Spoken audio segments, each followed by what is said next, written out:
Stefania Salsabila dari PIAUD B semester 6 IAIN Kudus, NIM 18104100062.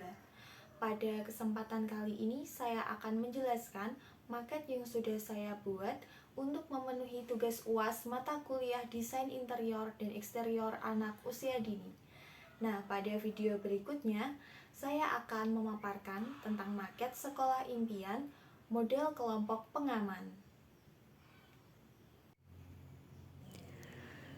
Pengelolaan lingkungan belajar TK dapat diartikan sebagai suatu proses mengoordinasikan dan mengintegrasikan berbagai komponen lingkungan yang dapat mempengaruhi perubahan perilaku anak, sehingga dapat terfasilitasi secara baik.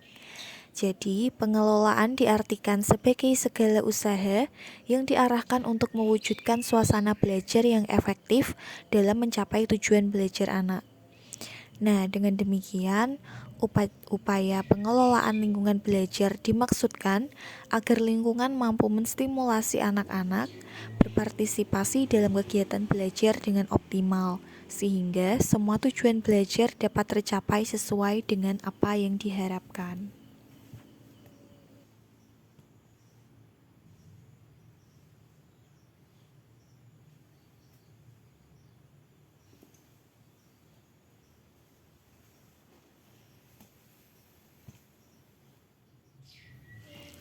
Ini adalah gerbang dari TK Al-Ikhlas yang langsung terhubung dengan halaman outdoor. Terdapat berbagai permainan untuk anak seperti ayunan, perosotan, dan jungkat-jungkit.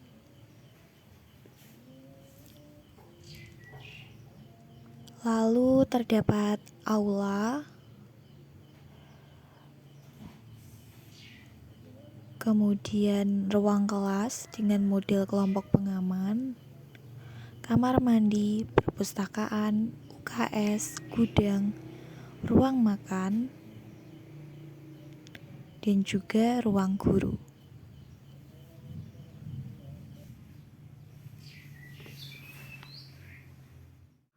Ruangan yang pertama adalah aula yang dibatasi dengan dinding permanen. Ruangan ini digunakan untuk bertemunya wali murid dengan guru atau pada acara-acara tertentu yang melibatkan anak-anak sehingga dibutuhkan ruangan yang cukup besar.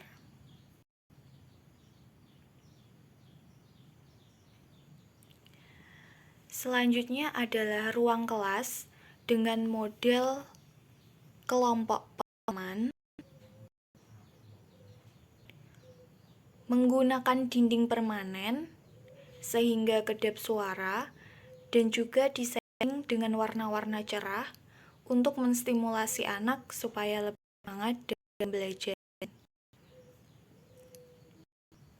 Selain itu, di dinding juga terdapat beberapa hiasan untuk membantu anak dalam membaca.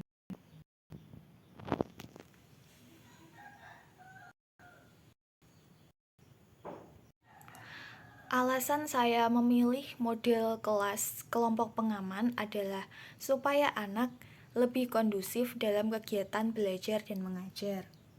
Nah, model pembelajaran kelompok merupakan model pembelajaran di mana anak didik dibagi dalam beberapa kelompok dengan kegiatan yang berbeda-beda. Dalam satu kali pertemuan, anak didik dimotivasi untuk dapat menyelesaikan tugasnya 2-3 kegiatan dalam kelompok secara bergantian. Selanjutnya adalah kamar mandi yang diletakkan di samping kelas supaya anak lebih mudah untuk menjangkaunya.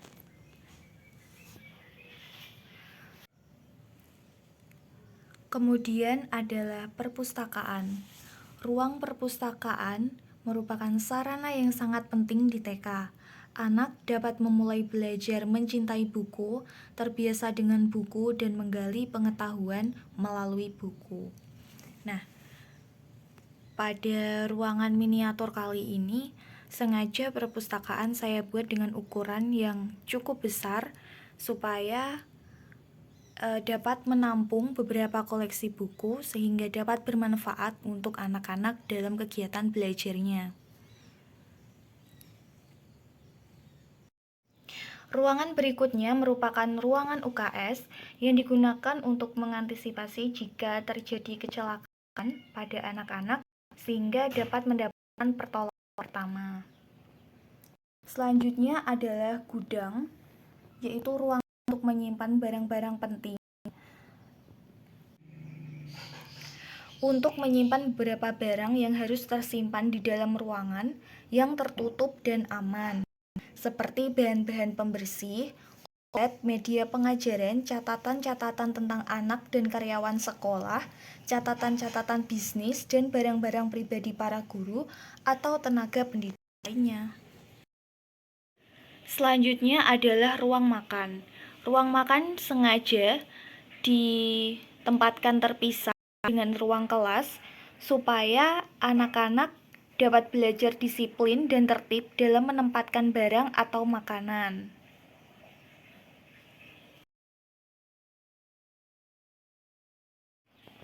Nah, lokasi ruang guru sendiri diletakkan di depan aula dan di depan halaman outdoor, yakni supaya memudahkan jika terdapat tamu atau keperluan lainnya yang mendesak sehingga mudah untuk mencari ruang guru. Sekian penjelasan yang saya sampaikan, kurang lebihnya mohon maaf. Billahi taufik wal hidayah. Wassalamualaikum warahmatullahi wabarakatuh.